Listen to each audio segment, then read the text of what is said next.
Alléluia, alléluia, alléluia. Que le Seigneur nous bénisse, que la grâce et la paix de Dieu soient avec vous. Je suis votre frère, le pasteur Saturnin du Tabernacle, Centre de la foi. Aujourd'hui, nous allons parler d'un thème intitulé « Comment vaincre la tempête du désespoir ». Alléluia. Avant de commencer, j'aimerais vous encourager à vous abonner à notre chaîne, à partager notre chaîne et à commenter notre chaîne. Vous pouvez nous laisser des commentaires, partager, liker et laisser vos coordonnées si vous avez besoin d'aide, de soutien dans la prière. Nous sommes disponibles à vous soutenir dans la prière. Alléluia. Aujourd'hui, nous allons parler de la tempête.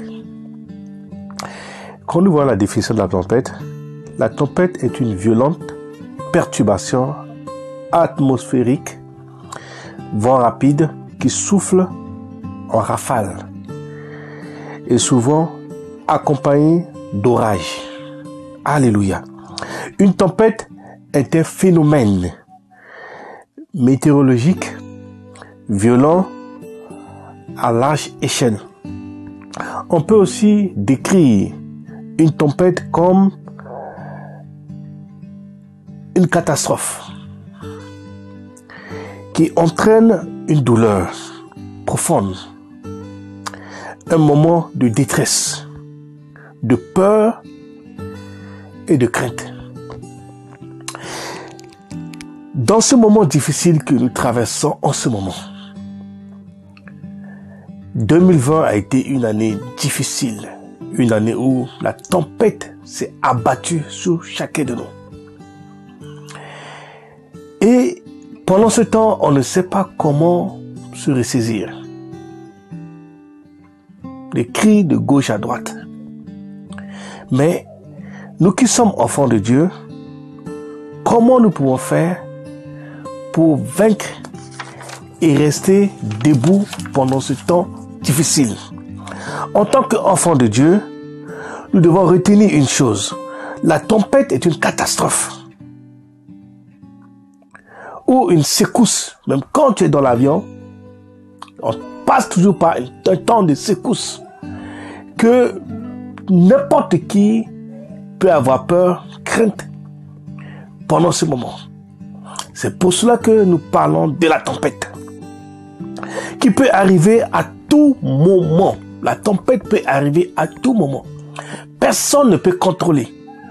Quand la tempête arrive, nous sommes totalement dans l'inquiétude, dans la peur. Mais le plus important est de savoir comment réagir quand la tempête est là. Comment je dois réagir? Nous lisons dans Matthieu chapitre 8, le verset 24. À partir du verset 24, nous voyons que notre Seigneur Jésus-Christ aussi était dans la barque avec ses disciples. Et il y a une tempête qui s'est abattue sur eux. Il s'éleva sur la mer une si grande tempête que la barque était couverte par les fléaux et lui, il dormait. Les disciples s'étant approchés, le réveillèrent et dirent: Seigneur, sauve-nous, nous périssons. Les disciples étaient avec Jésus-Christ dans la barque. La barque où le Seigneur était, la tempête a choisi d'aller affronter la barque où se trouvait le Seigneur. Et la Bible dit, la tempête était violente, mais Jésus-Christ dormait. Et quand Jésus-Christ dormait, les disciples étaient inquiets. Ils ont crié. Ils ont dit: Seigneur. Les disciples sont approchés, réveillèrent et dit: Seigneur, sauve, nous périssons. Jésus-Christ est le seul qui peut nous sauver, qui peut t'amener à vaincre la tempête quand nous sommes dans le désespoir total, quand nous sommes dans des moments où nous n'avons pas d'aide. les disciples étaient sur la mer et dans la barque, la tempête a choisi de les frapper. Nous qui sommes enfants de Dieu, nous qui sommes peuple de Dieu, nous ne devons pas oublier une chose, que dans la barque où se trouvait le Seigneur, il y avait les disciples.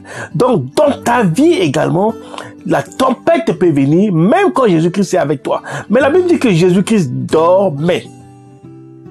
Pourquoi tu es inquiet? Les disciples étaient inquiets. Nous allons continuer. Il leur dit, pourquoi avez-vous peur? La peur peut t'amener à mourir avant le temps, peut t'amener à perdre beaucoup de choses quand tu laisses la peur, la crainte, le stress, l'angoisse peut prendre le dessus. Et en oubliant que Jésus-Christ était dans la barque, ils ont oublié que le maître était dans la barque, et il dormait. Alléluia. La foi est une ferme assurance des choses qu'on espère et une démonstration de celles qu'on ne voit pas. Souvent, beaucoup d'enfants de Dieu associent leur foi à « j'ai prié par la foi, j'ai eu cela ». Non, la foi, c'est une ferme assurance des choses qu'on espère et une démonstration de celles qu'on ne voit pas. La foi, c'est ce que tu ne vois pas. Alléluia. Il leur dit, pourquoi avez-vous peur, gens de peu de foi? Alors, il s'éleva et menaça les vents et la mer, et il eut un grand calme. La Bible dit qu'il eut un grand calme. Il eut un grand calme. Je ne sais pas quelle tempête qui est en train de souffler sur ta vie.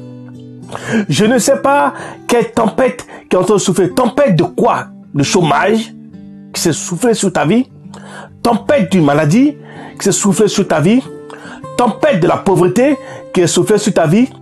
Tempête d'échec qui est soufflée sur ta vie. Quelle tempête qui souffle en ce moment dans cette année 2020 sur ta vie? Mais tu as oublié une chose, que le maître est dans la barque avec toi. Si le maître est dans la barque avec toi, si le maître est dans ton cœur, si le maître est le maître de ta vie, tu ne dois pas avoir peur. Réveille-le. N'aie pas peur, n'aie pas crainte. Il faut pas avoir crainte. Réveille-le. Dis, maître, il y a telle tempête sur ta vie. Mentionne la tempête qui est en train de tourmenter ta vie. La tempête qui est en train de tourmenter ta vie, il faut lui montrer. Dis, maître, la tempête de l'échec est en train de tourmenter ma vie. La tempête de telle maladie est en train de tourmenter ma vie. La tempête de la stérilité est en train de tourmenter ma vie. Quelle tempête qui est en train de souffler sur ta vie? Montre la tempête. Et la Bible dit que quand Jésus-Christ a menacé la mer et la tempête, il y eut un grand calme. Tu sais, il y aura toujours la tempête. Il y a des tempêtes qui sont des catastrophes, qui sont des choses qui viennent naturellement. Il y a des tempêtes qui sont programmées par l'ennemi. Il y a des tempêtes qui sont planifiées par les sorciers. Il y a des tempêtes qui sont orientées, téléguidées par des sorciers, qui jettent des sorts, qui programment des sorts, qui envoient des sorts, qui jettent des sorts sur la vie des gens. Mais je vais te dire aujourd'hui, permets-leur d'envoyer le sort, le tempête sur ta vie. Mais quand tu es le maître dans la barque avec toi, quand le maître est couché dans ta vie, quand le maître est tranquille dans ta vie, n'aie pas peur. Réveille-le seulement. Dis, maître, voilà, il y a la tempête de l'échec qui est là sur ma vie. Même s'ils ont fermé une cadenas pour dire que toi, tu ne réussiras pas. Mais quand le maître est dans la barque avec toi, réveille-le. Tu verras, il va manifester sa puissance dans ta vie. Alléluia. Donc te dire, mon frère, ma soeur, le mois qui te reste à finir, le mois qui nous reste à finir, il faut être déterminé. Il faut que tu te lèves et tu déclares que telle tempête, quel que soit ton nom, aujourd'hui, je te dis, quitte ma vie parce que je suis le fils de Dieu. Le maître est dans ma vie. Le maître en a besoin de ma vie. Alléluia. Je veux être une source de grâce. Le maître en a besoin. Donc, je ne peux pas être là et traverser des moments d'échec en échec. Échec en échec. Oh, échec en échec. C'est fini. Parce que la tempête, tu vas t'arrêter aujourd'hui. Au nom de Jésus-Christ. Alléluia. Nous sommes des petits dieux. Nous avons la puissance de Dieu en nous. Nous avons la parole de Dieu en nous. Nous avons l'onction de Dieu en nous. L'onction brise les jougs. L'onction brise les jougs. Nous avons la parole de Dieu. Quand tu utilises la parole de Dieu et que tu ordonnes à la tempête, quel que soit ton nom, quelle que soit ta source, si c'est des sorciers, des gens du village qui ont envoyé des sorts pour empêcher ma vie, aujourd'hui, je t'arrête au nom de Jésus-Christ. Et tu verras la manifestation de la puissance de Dieu, la manifestation de la gloire de Dieu. Alléluia, alléluia. Notre Dieu est un Dieu puissant. Il n'a pas changé. Quelle tempête qui est dans ta vie, mentionne-le. Réveille le Maître par la prière, par l'adoration. Le Maître ne veut pas que la peur prenne le contrôle. Le Maître ne veut pas que tu sois inquiet. Le Maître, il est toujours là avec toi.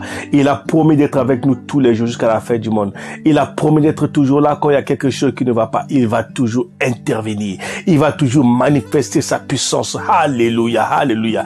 Il va décompter des choses que tu ne penses pas, que tu penses que tu n'auras pas. Mais aujourd'hui, je vais te dire, jusqu'à la fin de l'année, la tempête qui te tourmente va s'arrêter. La tempête qui tourmente ton esprit va s'arrêter. La tempête qui tourmente ton cœur va s'arrêter au nom de Jésus-Christ. Que le Seigneur nous bénisse. Que la grâce et la paix de Dieu soient avec vous. Sache une chose, la tempête doit s'arrêter au nom de Jésus-Christ. N'oubliez pas de vous abonner à notre chaîne Tabernacle Centre de la Foi. Commentez notre chaîne, partagez notre chaîne et en plus, likez notre chaîne pour la gloire et l'avancement du royaume de Dieu. Que le Seigneur vous bénisse. Soyez bénis au nom de Jésus. Amen.